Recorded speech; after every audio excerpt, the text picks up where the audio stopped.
better know the role you play. I spend my day with the information. I spit it so my people have some inspiration.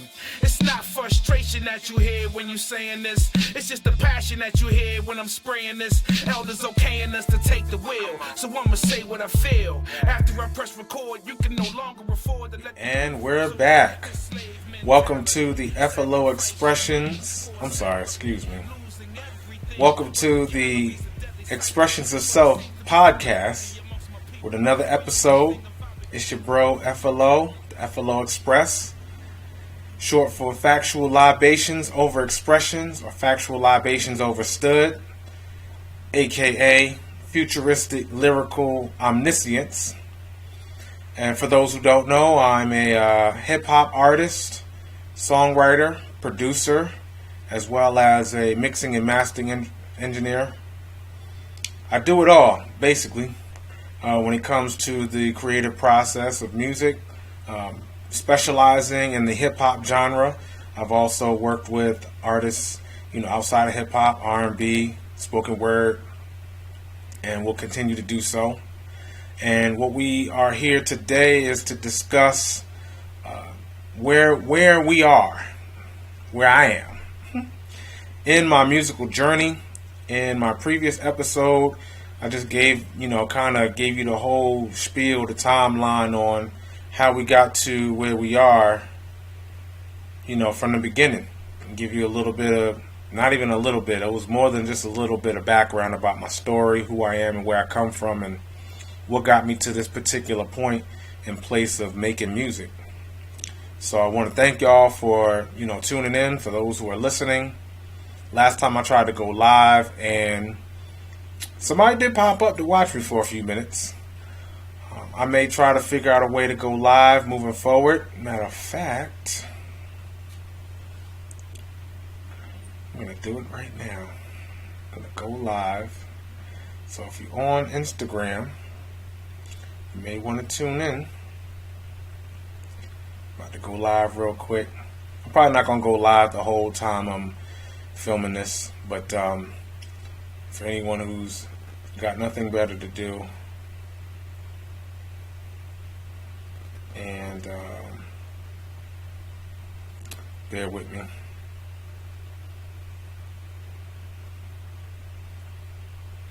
As soon as I go on Instagram, it's quite a bit of foolishness.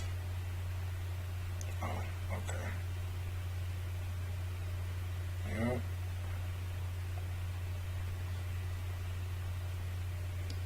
So, here we are, going live. Peace to all my Instagram followers. Shout out to all my Instagram followers. Shout out to all my Facebook friends and followers. Shout out to all my subscribers on YouTube. We want to thank you in advance and thank you right now for tuning in. We are now filming it's not the second, it's the 14th episode, the next episode of our podcast, Xpressionz of Self. So for those who are tuned in right now, we give thanks and, welcome. You are in a peaceful place. So yeah, like I said, my previous episode, I was talking about my musical journey, how I started writing rhymes in my early teenage years. My older brother, seeing that I had a gravitation towards the music that was on the radio, and also from, stuff that he was playing with his homies while they was hanging out in the basement during his college days. And like, I vibed with it. That's all I could really say in short, is that I really vibed to it, really gravitated towards it. And, he was like, well, if you really messing with it, if you fucking with it like how I am, then let me plug you in. Let me give you some game. Let me give you some culture. Because, even back then, much like how it is now, there's a distinct difference between, from hip hop. It started out, the art and the culture were very symbiotic, very, in cohorts with one another. And then once the corporate industry started to catch wind of this, viral, at the time, you could say viral trend of folks battling in the park and spinning on their backs and doing different dance moves and spray painting and bombing with graffiti on the trains and walls. And of course the DJ, that was the main DJ, you could say, was probably the most powerful gravitational component of hip hop culture, because that was the airwaves. Before we had producers, before we had radio DJs and personalities, before there was a DJ Khaled, okay, there was a DJ Grandmaster Flash, there was a DJ Kool Herc, and those I consider real DJs. And I respect Khaled's hustle, but before there were Khaled's just screaming on records, talking about we the best and collecting royalties from putting out artists, there were DJs that had to get a party live, and they didn't have state of the art sound systems. Well, they had something, but they put some stuff together, some equipment, and had turntables, and it was whatever was going on was live and in the moment. There wasn't anything rehearsed. Now they might have practiced their skills, but as far as they wasn't taking requests. They was telling you what was popping, and what they decided or felt was going to get their party grooving. And that became, just instead of a thing, it was a thing. Before it was a thing, it was just a thing. But it was just a thing to keep folks from beating each other up, killing each other, robbing each other. Gangs was kind of heavy in the Bronx because it was a lot of poverty. Folks living in the P's, they was tearing up the Bronx with the bridge, and a lot of folks were displaced from their homes. And there was a lot of abandoned buildings, a lot of substandard housing. Folks crammed in like sardines into these real messed up, like basically bandos. You know what I'm saying? But high rises, going several hundred feet up in the air. People just crammed in like sardines, living, fighting the mice and the roaches, for living space. And these people still charging full price like you living in a condo. Like that was the reality for Bronx people, 30, 40, 50 years ago. And what pioneers, I know some folks, don't care to hear the name, but Africa Bambaataa, Kool Herc, Grandmaster Flash, Grandmaster Caz, these were pioneers that said we're gonna take this energy that we have, instead of tearing us apart and losing all sense of humanity, and they just locking us up and shooting us down like dogs like they want to. Let's find a way to put that energy into something creative, competitive, that we can establish to really bring out our creative genius in a way that would bring people together instead of tearing them apart. So you had the parties in the Bronx, you had parties in Brooklyn. I hear that hip hop started. There are claims that hip hop started in Brooklyn maybe a couple years before the parties were jumping off in the Bronx, and there may be some evidence to support that. I haven't done my research, but for anyone that has, just seeing if anybody's tuned in on my Instagram. It's okay. My IG is dry today. It's all gravy. Y'all might just be coming home from work. It's all good. But you can catch the taping, the filming of our podcast. No worries there. And what we finna do is, somebody's tuned in. Peace. Whoever that is that's tuned in to our okay. What's up, brother Zaire? Doing my podcast right now. So you can stay as long as you like, and I'm gonna be airing this episode on my YouTube channel. Matter of fact, I need to put a message on here real quick. Please subscribe to my YouTube channel.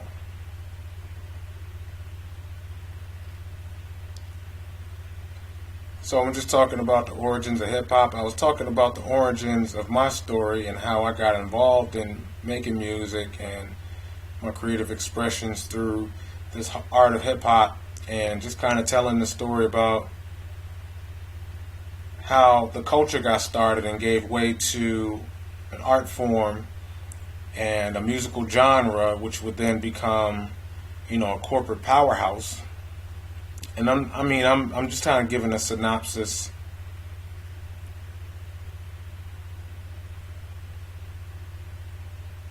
about that. So it's all good. I see my man kind of dipped in and out. Can I pin this? Please pin the comment. Yes, there we go. Pin it. There we go. Alright. So yeah, so hip hop was a culture, it was a community agenda, for real. And what I like about it was, it was always created with the people in mind, the community in mind. When hip hop first started and people were going to the parties and rapping and battling and DJing and, bombing, what I'm saying? It wasn't about folks looking for a come up. It wasn't about the money. There might have been competitions, what I'm saying? But that's for like, a couple dollars here or there. Folks might bet on, who gonna get who, battling for cash. That was a thing, but we weren't talking about like life-changing money from these record label deals. That wasn't until the 80s where that really started to pop off. But again, the 70s hip-hop was just a raw underground thing. It was very organic, very grassroots. And it wasn't until, independent sources of media started to like catch wind, like what's going on? I've been hearing about this hip-hop thing. Folks, well, actually what it was first it was parties and rec rooms, where retirement homes, it was some real low-key shit. And then it's like, well, let's take it outside. Like literally, let's take it outside. Instead of doing this or even this, let's do this. Let's do this. Let's do this. Let's take it outside. And then you had parks. There was just competitions and battles, crews. Instead of gangs, it was crews. So instead of folks trying to kill each other with, fists and guns and weapons, it was words. It was skills. And the winner, everybody was a winner because we all got to walk away and go home safe. But whoever won the competition got bragging rights in the hood. Like, I'm the best. There might be crews coming from other hoods, from other boroughs, saying, well, you the baddest in the Bronx, I'm the baddest in Brooklyn. Let's see whose borough is the baddest, so on and so forth. I'm thinking. I don't know exactly for sure, but I'm sure stuff like that happened during the 70s. And in the 80s, what happened was that, from the parties and the park events, the media would kind of catch wind because it was like, up and coming journalists looking for things to talk about, and it's like, you say they see flyers for parties with this DJ hosting and that MC, performing. So it's just like, let's see about this party, and I know African Bambaataa was a big component to that as far as getting people to notice hip hop through the parties that they was doing. And I know not just him, DJ Lovebuck, Starsky, Fab Five Freddy. I know he was more so like a media personality, but a very important one because he was definitely behind the camera, on the scene, live and direct, giving the people a glimpse at what was going on in real time. So before social media, you had heads like Fab Five Freddy bringing hip hop to the masses, on an organic form. Shout out to Fab Five Freddy. Shout out to DJ Lovebug Starsky. Shout out to Grandmaster Caz. Shout out to Grand Wizard Theodore. Shout out to the Cold Crush. Shout out to DJ Kool Herc, DJ Grandmaster Flash. Flash, man, that's a bad brother. But shout out to them brothers for, being the pioneers, the founding fathers of hip hop. A lot of people say, well, what's your Mount Rushmore hip hop? Like, it's almost type disrespectful to forget these iconic pioneering figures because I'm not saying that's how, as far as lyricism and MCing, I know people think about, rappers or producers or whatever the case may be. But as far as the hip hop culture, you know what I mean? Those are figures that you should definitely consider putting in your Mount Rushmore of sorts, being as though without them, what would hip-hop be? Would there be a hip-hop? For real, for real. And if there was, would it be anything like it is now? Like, I seriously doubt it. So in the 80s, the media, independent media was getting in on it. Local media getting in on it. Like, what's all this noise about? And then that kind of brought the art form, especially the musical genre, the DJs, the MCs, what they were doing, it was bringing things to the attention of, record label owners. And then you had, I forget her name, Sylvia, I don't know if it's Sylvia Rohn or Sylvia Robinson, I can't recall, but she was like, I'm going to make a record. And this was kind of touched on a little bit if anybody saw the series The Get Down on Netflix.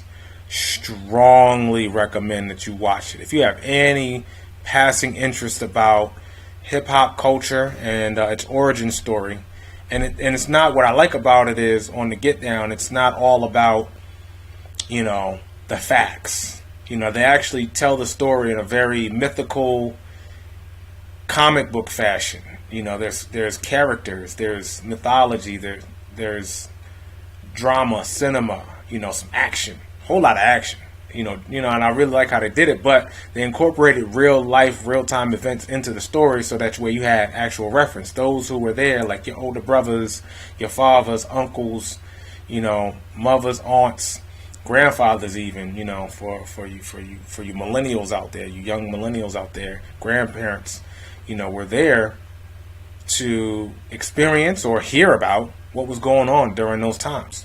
And they could verify and vouch, like, yeah, I heard about that, I seen that, or I was there, It really did go down. Actually, they kind of said this, but it was really like that. But for the most part, that's what happened.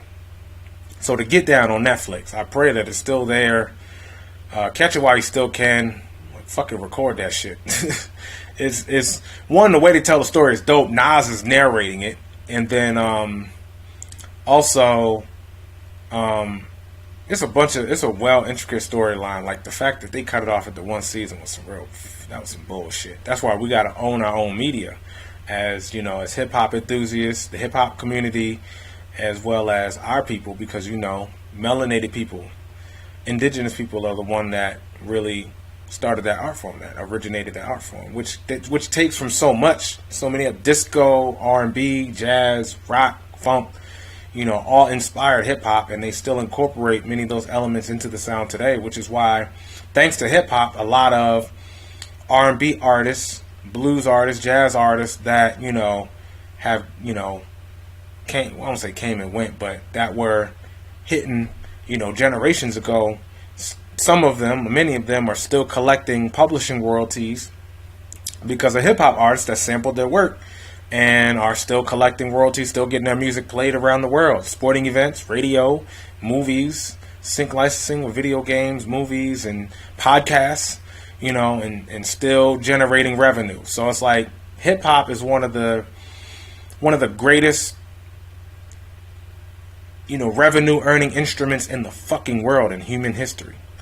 That's a fact. And it started out from folks in the ghetto, some dirty ghetto kids with imagination saying, we're not going to let the conditions and the situations and circumstances that we're facing tear us apart. We're going to create something that's going to raise the vibration, raise our consciousness, and allow us to tap into our creative genius again. Hip-hop saved humanity.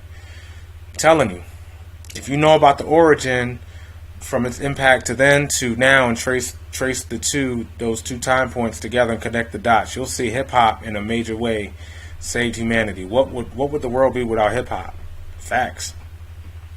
But and then from the 80s going to, it's starting to translate into records and recordings, and then folks getting deals and forming groups and going on the road and doing shows and performances, to in the 90s where it really started to become, a musical genre. I mean, by the time it got to the 90s, should I say, by the mid to late 80s, hip-hop was becoming a musical genre that was starting to garner more respect because it was too contagious to ignore. Even the major labels, you know what I'm saying? Def Jam was formed. Shout out to Russell Simmons. You know, where would hip hop be without Queens? You know what I mean? You had the Juice Crew. You know what I'm saying? You had Def Jam. You know, a lot of the most innovative and impactful artists in hip hop come from the borough of Queens, and that's no disrespect for the Bronx. Brooklyn is probably my favorite borough as far as hip hop artists. Biggie, Jay-Z, Master Ace, Boot Camp Click, half of the Wu-Tang, if not more than half of the Wu-Tang, came out of Brooklyn. So it's like, but Queens, you know, in Long Island, you know, of course I can't, you know, forget about Long Island, of course, Staten Island, of course, you know, being the Wu. Who else out of Staten Island?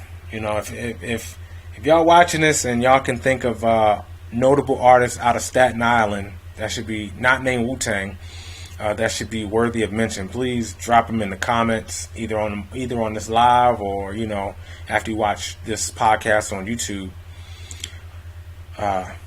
You know, give them their flowers for sure. And happy birthday, Noriega.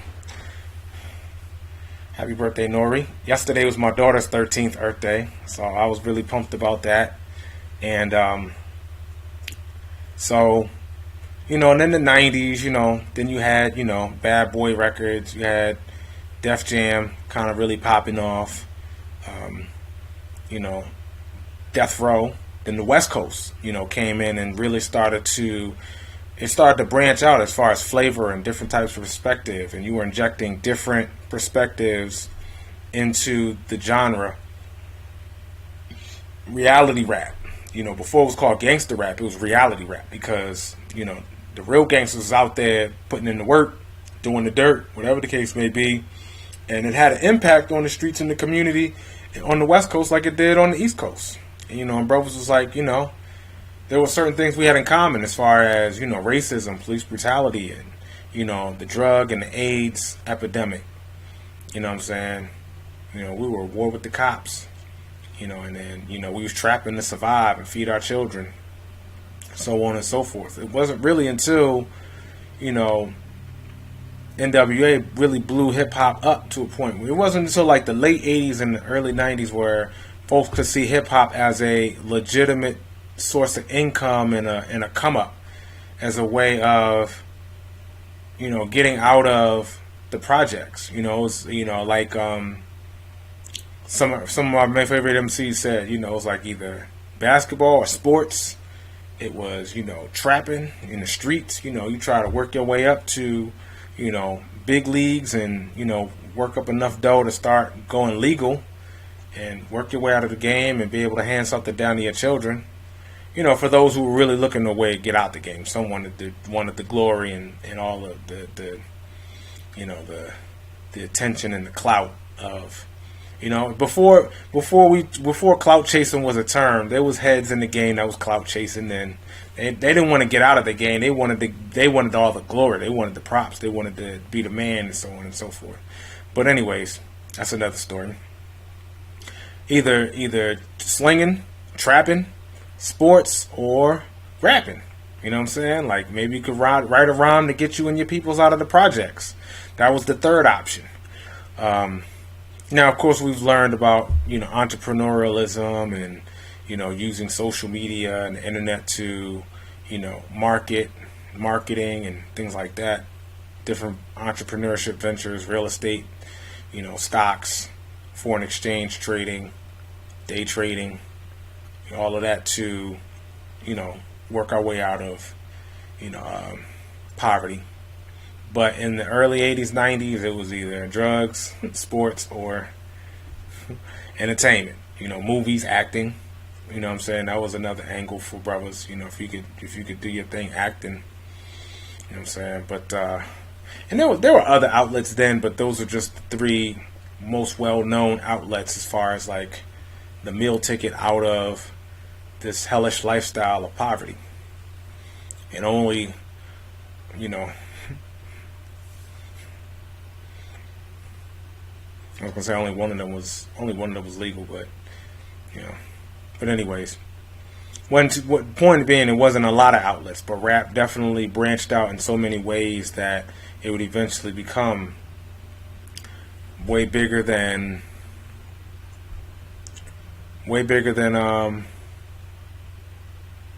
you know, what it was when it first started, and gave brothers a lot of opportunities to make a way for themselves, for their families, for their communities. So thank God, and thank God that's for hip hop, for real. And I'm no different. Especially the ones who, when they got out, they gave back. They paid it back. They paid it forward. Gave opportunities for others to succeed after they were able to get themselves into position to succeed. So there's that. So that's why hip hop is. That's why a lot of culture heads, hip hop heads, that especially gravitate towards the underground. They take a lot of shit to heart when it comes to the integrity and the representation of hip hop culture, because oftentimes it gets exploited by,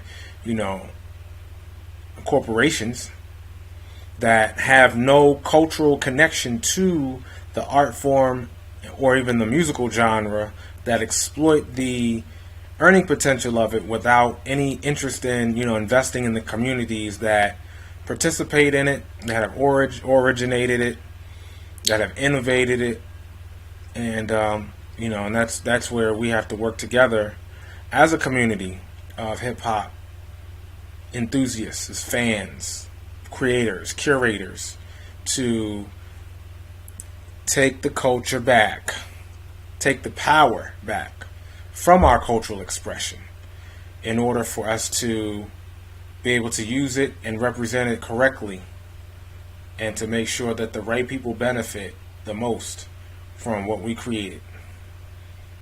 So I'm gonna say ashe to that. And as far as that's part of my mission as well, and kind of where I play into that. Like, again, I'm an artist. I write, I rap, I record, I perform. I'm an MC, a master of ceremony. A lot of y'all don't even know what that is, but anyways, that's another episode, perhaps, just talking about the science of MCing. We definitely gonna get into it. It's a whole lot to be talked about.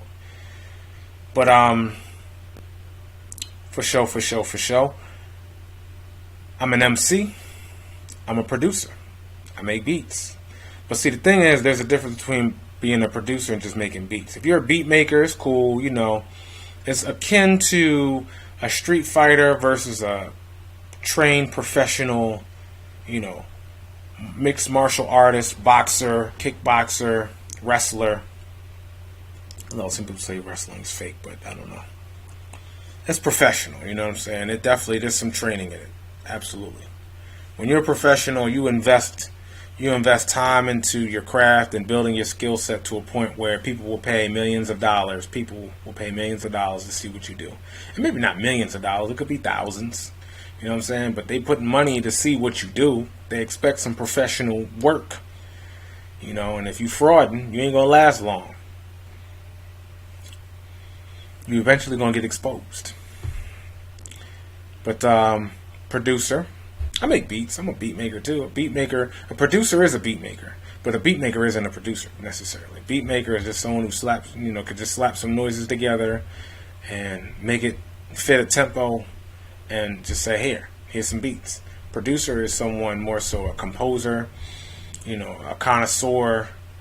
They have a pulse on the genre that they work in, the respective genres that they specialize in.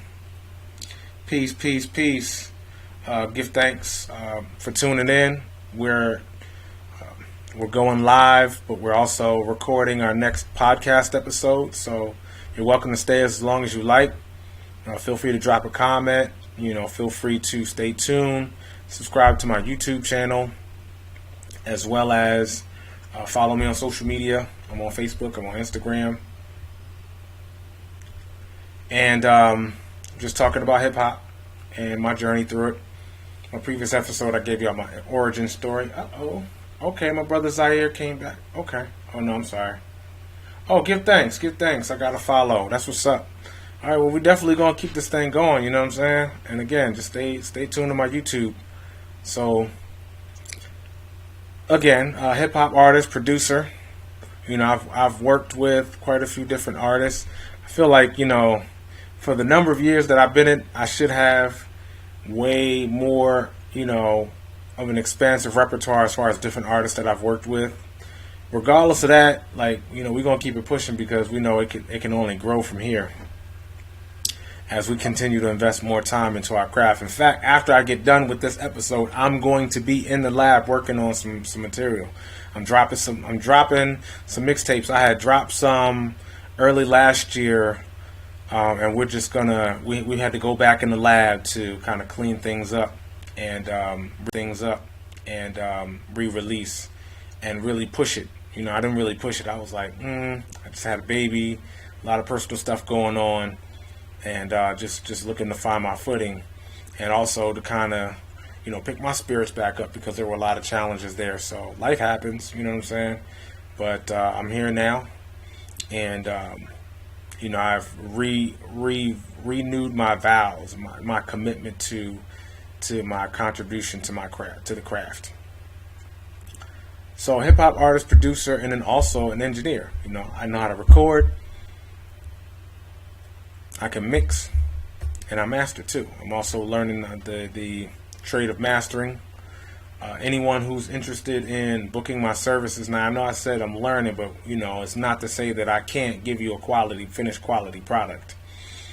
It's just that I'm working to get even better at providing quality music, either through, you know, stuff that I create or other artists that, you know, I work with, you know, clients that I'll be producing and mixing for, mastering as well.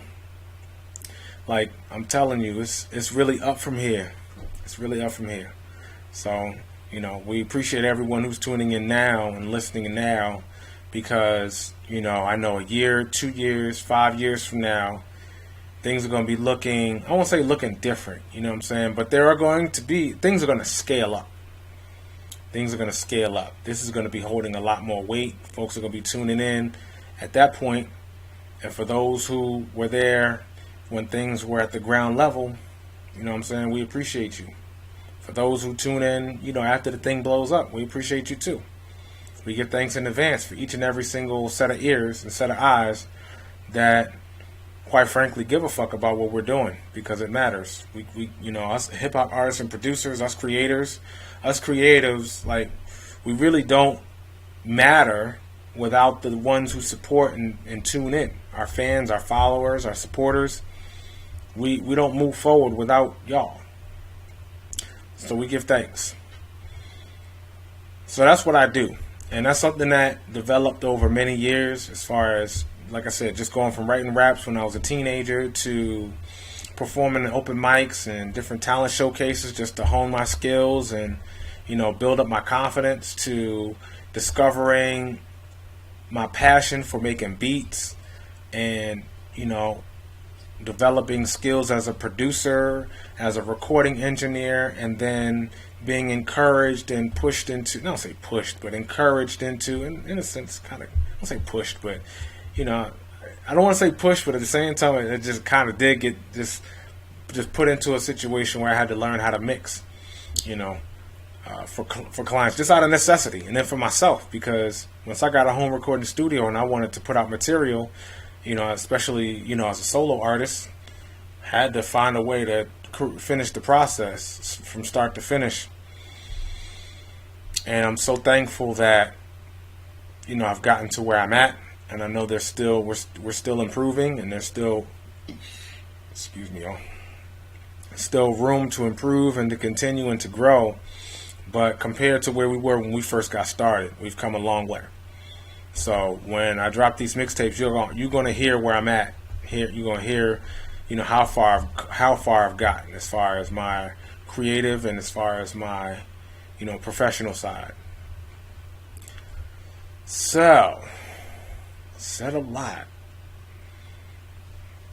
And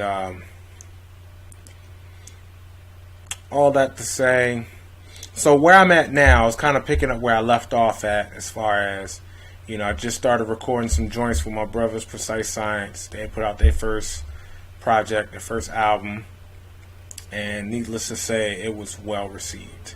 For a group that had no backing from any type of label or sponsorship to get their music distributed and heard in different countries, different regions around the United States, and like I said, outside of the United States, to get radio play, to get interviews, to get called to travel and perform.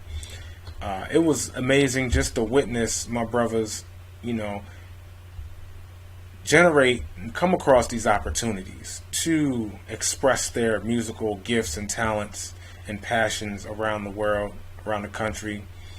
And for me to have the opportunity from time to time to actually go with them, to see it, to participate, to contribute, life-changing experiences.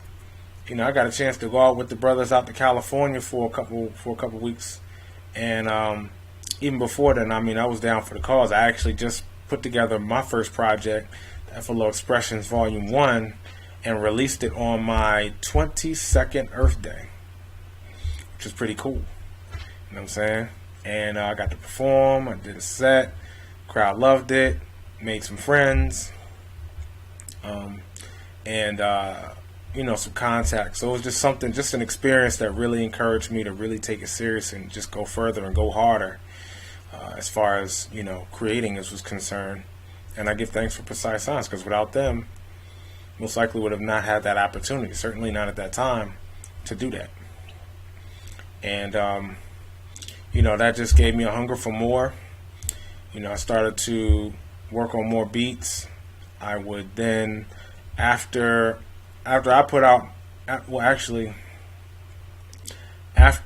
Precise Science put out their first project, I started to get a little bit more skilled with making beats. Because when they made their first project, I was just learning how to make beats. Like, I had made my first few beats, so it was really raw. You could hear the talent, but it was still really raw as far as like really getting my sound together. I didn't know what I wanted to sound like as a producer yet. Just playing with stuff and getting stuff. It would sound more like video games, like if you have a friend who's like learning how to produce, and like they'll play some beats. Listen to my beats. I just made this last night. I was up all night, man. It's a banger, and this sound like something you can hear on a video game. Yeah, I have some video game beats too, but that's okay though. Like, the thing about video games is, if you make some real simplistic, basic sounding beats, and they get placed on a platform that millions of people are listening to and tuning into, that's a major accomplishment. Now, on one hand, it's encouraging because it's like, hey, there are people that are listening and that actually enjoy what you do. But on the other hand, it can also be a little bit misleading because, if you haven't invested those 10,000 hours into your craft to develop the skill, and there are millions of people paying money, you're earning millions of dollars, or people around the country, around the world, paying attention to what you're doing, you really haven't developed the skill yet. You may not feel inclined to invest that time because you think you already arrived, because there are many people that pay attention to what you're doing. In order for you to last, you have to invest the skill. Now, even if you already have a strong following while you're still developing your skill set, that's great. That's a great place to be in, be quite honest with you. Because you're not even worried about how you're going to pay your bills and how you're going to eat. That frees up your time to do your research, to learn your references, to develop your identity as a creative and how you want to express yourself. Because it's a part of knowing what is out there to kind of, establish the standard for what's quality, for what's dope, for where the bar is set. And then also knowing who you are as a person, an individual, and how you want to convey that in your own way.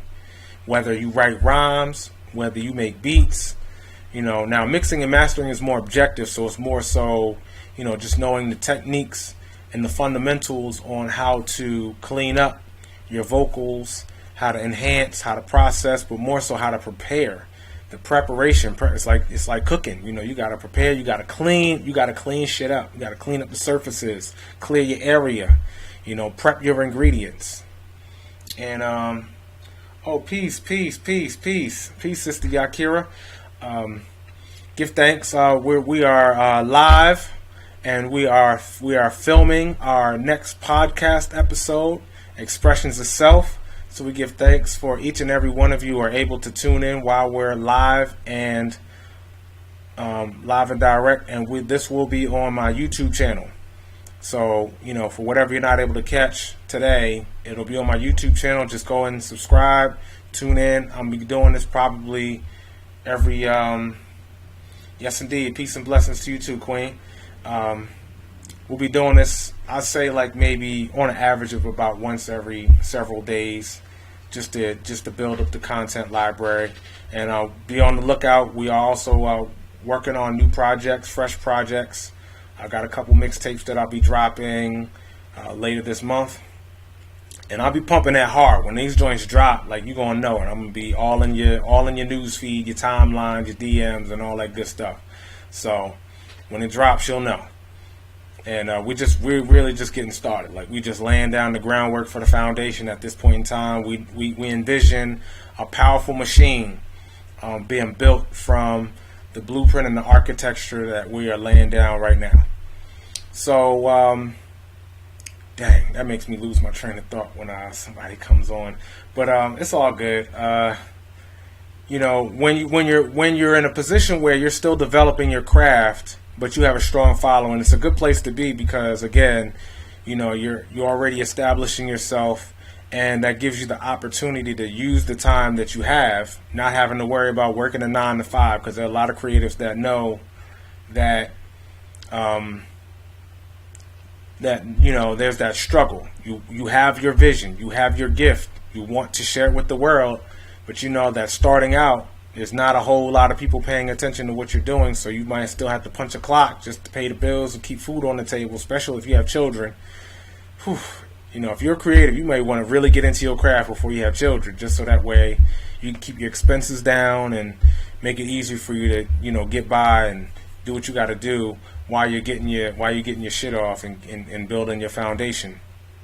But if you already have a strong following, then you're in a good space.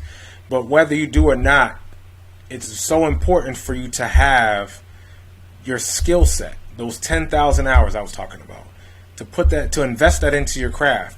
Because the difference between amateur and professional, the amateur does it till they get it right, the professional does it till they can't get it wrong.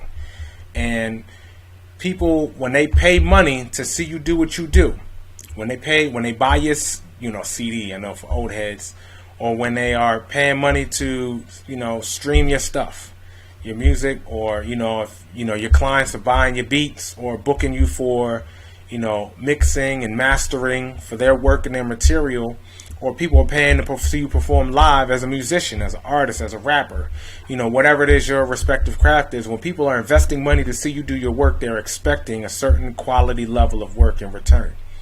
And you're only going to last so long in this business if you keep, you know, if you think you can cheat the game. You're really cheating yourself out of longevity when you think that the following that you have, because people will follow anything because it's hot, you know what I'm saying? But as soon as the next hot thing comes along, peace. The next hot thing that comes along, that's going to get their attention. You know, the professionals know that reinventing themselves and knowing how to stay relevant and developing and constantly developing and working on their skill set is how they stay relevant.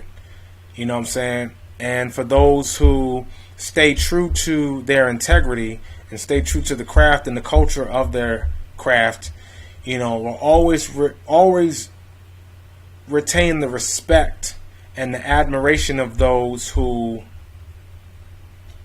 Right, for sure. Agreed.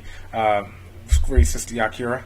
And gotta have the capital. And whether that's from, you know, there's so many ways you can go about that.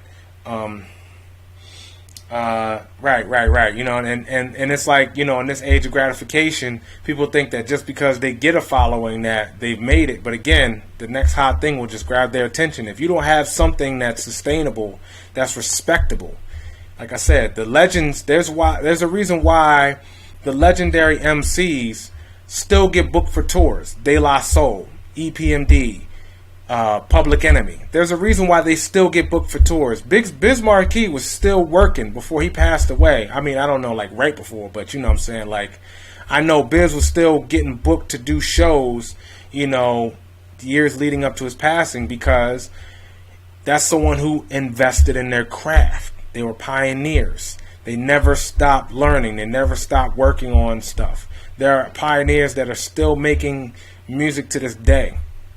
Still getting booked to make out. Rakim, still one of the most highly anticipated artists. He dropped when I was born. His first album came out when I was born. I'm 35 years old now. You know what I mean? I'll be 36 next February. So He's still doing shows. Him and Eric B just linked back up together recently to do a reunion tour. You know, New Edition, another example. You know what I'm saying? Hot off the press. You know what I'm saying? It's only because they gave a fuck about what they was doing. If they thought that as soon as they went their first platinum album, that was it, they arrived, they was never going to have to work on their craft again, and as soon as the next artist went platinum, they would have knocked them out the box, and you would have never heard from them again. They would have been old and forgotten about. But it's that constant commitment. It's that commitment to staying on top of your game and developing and building upon and improving and sharpening your skill set that will always allow you ways to innovate, create new shit. Even if, you know, for the artists who haven't made any albums in any recent years, but they're working on their performing skills. You know, they may incorporate new elements into their performances. They may remake videos. There's always ways you can improve upon or add on what you've already done. And that's the point that I'm making. And those are the ones that last. The ones that, you know, it shows. When they invest that time and energy into developing and improving their skill sets and innovating and creating and staying relevant, those are the ones that always last at the end of the day. And the ones that are flash in the pan, here today, gone tomorrow, they come in abundance. You know, the legends are the ones that are rare, that stand out. But it's okay. I mean, shout out to all the MCs that are popping right now, you know, because they're still adding sauce. There's some seasoning to add into the sauce to kind of up the ante and make things hot and entertaining and exciting. So, you know, there's that balance is really where it's at, and that's what I love about hip hop, is because it's always evolving. You know, if hip hop wanted to stay in a time capsule in the 90s, there's a genre of that, a subgenre of that, but, you know, hip hop itself said, you know, we're gonna keep grinding, we're gonna keep growing. There's so many contributions from different regions around the planet, and you know, over the span of time, over, you know, different areas, different regions, different parts of the planet, over different generations. So it's like hip hop has managed to stay relevant in spite of all that, and if anything, it's just growing. It's just a juggernaut. You know, hip hop music, hip hop art is a growing, breathing, living organism that refuses to die. It just gets bigger, it just gets stronger, it just gets more powerful. So much like the pioneers and the legends that contributed to it, they continue to grow and evolve and contribute and innovate with the dynamic of the culture, and that's why they stay relevant. So just that's a lesson right there to respect. So there's that, and I'm going to be wrapping this up soon. Give thanks to everyone who tuned in on the live. I'll be wrapping this up shortly in the next few minutes or so. But this stuff matters, you know. Talk to your children about this, you know. Talk to them about your history. You know, hip-hop is just a great example of who we were and where we came from, and the stuff that our children need to know. Like, that's part of the reason why this generation coming up, why there are so many, not saying they're all like that, but a lot of them are so lost and disoriented and confused and just doing all kind of ratchet stuff because they really don't know where they come from. There has been a lack of guidance and just education. You know, it's one thing to learn from school, but, you know, life is the classroom. And if you can come home and, you know, your parents, you know, your elders are sitting you down to tell you about their stories, about what they went through when they were young, and giving you some perspective and insight, you know, it changes their perspective. It changes their perception of the world and life and things that they face, and just gives them something to think about. And it's not just about what's in their face right now at that particular moment, but there's a history. You know, history is a current event, but it ties into what's going on right now. And if you know where you come from, the history you come from, then you know what's going to happen next. You can predict because you can control your future by knowing what happened in the past. And that's why these corporations seem to have the upper hand on the communities, because they've studied. They know what happened back then. They knew what they was doing then.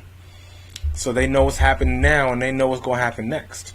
And we have to do the same thing. We have to be mindful of our history and our culture and make sure we pass that down to our children and teach them. Peace, family. Thanks for tuning in. So, the hip hop is a great example of that, and I give thanks to my older brother for doing that, because he's like, hey, I see you tuning into what's going on right now, and that's cool, because next 5-10 years is going to be something else. Let me give you the history of where it started at. Let me give you some culture, some foundation, so you know what hip hop really means, and you can define that for yourself, and know what the true definition of hip hop is. And I've stayed true to that to this day. And I like what hip hop is doing now. I like what the younger artists are doing today. On the business side and on the creative side, I don't agree with everything, but I'm like, I listen to this drill rap and I'm like, I'll be damned if I'm not, what I'm saying? It's got a bounce to it. What I'm saying? Shout out to The Game for his latest album, Drillmatic. He definitely gives you some flavor of today, while still kind of bringing you back towards, some of the previous eras of hip hop that, we appreciate. So it's like there's that balance, and it's a great album. It's a lot of explicit content. I ain't gonna lie, but the musical expression of it, I think, is very well balanced and really well thought out. So there's that, and that's pretty much, that has a lot to do with where I stand, my philosophy on my artistic expression, and you'll hear that in my work. Like I said, my name is Factual Libation. My first part of my name is facts. I spit facts. It's like I can't not spit facts. Like, I'm not gonna lie to you, no cap. And anything you hear me spit about, it's either firsthand, or what I've learned, researched. You know what I'm saying? True testimony. Or it's something that I'm a creative, so I'm gonna pull from the imagination as well. But it's based on reality. It's based on truth. You know what I'm saying? So that's where that factual part. Like, I'm not spreading lies to your children. I may give them some imagination to spark their creativity, but not lies. You know what I'm saying? There's a difference between creativities and lies and spin. You know what I'm saying? But yeah, mixtapes are coming. F.L.O, the F.L.O Xpressionz Volume 3, the past, present, and future, that's coming out. I had released a version out on YouTube. I'm going back to redo it because there's some updates and some tweaks and revisions to be made. And then there's also the F.L.O Xpressionz Volume 4, the Lost and Found. That's also being dropped at the same time. And Volume 3 is going to be available to the public for streaming. I just wanted to give y'all some free music, just so that way if you wanted to hear who I am and get a grasp of how I get down, you don't have to spend a dime. I know a lot of music is out there for free, but Volume 4 has a lot of music that contains samples, so that I didn't get cleared. We working on getting a budget to where that we can clear samples and stuff like that. But I will have it available for download and for donation, for your purchase, for your relatively minimal investment to help artists like me sustain themselves. It's not the only way I'm gonna make money off of my craft, but if I'm gonna make music, what's encouraging is to know that people are willing to invest in that creativity. Now I'm going back to it to revise it, so that way what I give to you is a quality listening experience, and every project thereafter will be a quality listening experience, as I have been investing my time into the craft, many hats, to be a better producer, to be a better mixing and mastering engineer. So that way what I offer you is industry quality, industry standard. You play some Freddie Gibbs or some Jadakiss or some Griselda, some Game, some Nas, and then you put F.L.O Express on. It's like, okay, he's right along there with them. The beats are banging, the rhymes is flame, it's fire, and it's blowing out my amps crisp and clear, just like their stuff is. And then to be able to offer these services to like-minded artists who have creative talent that want to give you a message, that don't want to just subscribe to the low-level frequencies of the 808s and the I'll kill your mothers and I'm a twerk, and I ain't mad at nobody for what they do. Do you. But there are artists that want to raise the frequency and give you something that speaks to your intelligence, that speaks to your heart, in a professional, in a mature and intelligent way, or higher way that connects closer to divine energy. So we want that to also have, professional quality presentation as well. So that doesn't take away from the listening experience. Because I know what it's like to have a great idea and not be able to present it in a way that, catches the listener's ears. So that's why that's part of my mission as well. For me to make professional quality music, and for me to help others to create professional quality music. And if I can make a comfortable living doing that, so be it. Like, why not? It's more than enough out there for everybody to eat. So, instead of me punching the clock and having to work a crappy job that has nothing to do with my life purpose, let me just continue to fall forward, push forward, pull forward into my love, because this is what I do. I love doing it. It never feels like a day of work. And I'm going to continue to go hard until I can't do it no more, until I'm no longer here. I shade to that. And that's pretty much the gist of what I have today. My future episodes, I'll inject more current events. I also plan on, also giving my input on music that I've been listening to, giving my perspective, insights. I was going to do reviews. I don't know if it's going to so much be a review, just more so a conversation and analysis of the music that is out today. So, I can give you some I can give you some input on my experience listening to DJ Khaled's new album, God Did, The Game's new album, Drillmatic, Joey Badass's new album, 2000, which is a build off of his mixtape that he released about 10 years ago called 1999. I really like what that brother is doing. It's so much a throwback to, that vintage era of hip hop. Like I said, the 90s, that basement. He's from Brooklyn, so it's like, he had to represent. But still, bringing that culture and that energy to these times. And there's nothing wrong with that. Not everybody's trap or drill or 808. He's got some of that in there too a little bit, but it's like, that's not everybody. Just because that's the popular sound doesn't mean everybody has to do it. Not everybody. Griselda said, F that. You know what I'm saying? Bleep that bleep. We're going to do our own thing. We're gonna pull out stuff that sounds like the Purple Tape. And very much that kind of energy, that criminology, gritty, grimy, underground basement, boom bap. And it's like people are eating it up. You know what I'm saying? It's flying off the rack. So it's like you can be yourself, be true to what resonates with you, and people will still gravitate towards that, believe it or not. You know what I'm saying? You ain't got to lie to kick it, like Tupac said. Like Kendrick Lamar, quoted as well. Kendrick Lamar, another great example of, just artistic genius and creativity as well. He dropped a dope album as well earlier this year. A lot of good albums that came out in 2022. And then it's not all trap and boom bap. It's not all trap and heavy bass and drill, which, like I said, that has a time and its place and it's cool. But too much of that will have you stuck at a low frequency, and you're not actualizing your fullest potential as a king or a queen, as a divine person of divine essence. So some balance does us all good. You know what I'm saying? Party, have fun, shake your tail feather, twerk. But at the same time, we have to connect with divine as well, and get back in touch with our essence, our source, so that we can continue to achieve greatness and be examples for our children, and just raise the bar, and get back to building greatness again, being great again, make hip hop great again.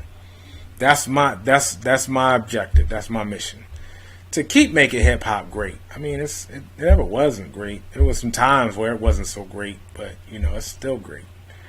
There's some parts of it that ain't so great, but hip hop is great. As long as we great, hip hop is gonna be great. So on that, I'm gonna say give thanks. You know, we appreciate you for tuning in, for listening today, and you know, for those who are live, we appreciate you for, you know, for your time and your energy today, and you know, for those who will be catching the broadcast on my YouTube channel, we give thanks for watching, and y'all have a great day. You have a great rest of your strong. I like to say strong as opposed to weak. Have a great rest of your strong. Have a great strong end. Enjoy, and peace. Love yourself. Hotep. You play. I spend my day with the information. I spit it so my people have some inspiration. It's not frustration that you hear when you saying this. It's just the passion that you hear when I'm spraying this. Elders okaying us to take the wheel, so I'ma say what I feel. After I press record, you can no longer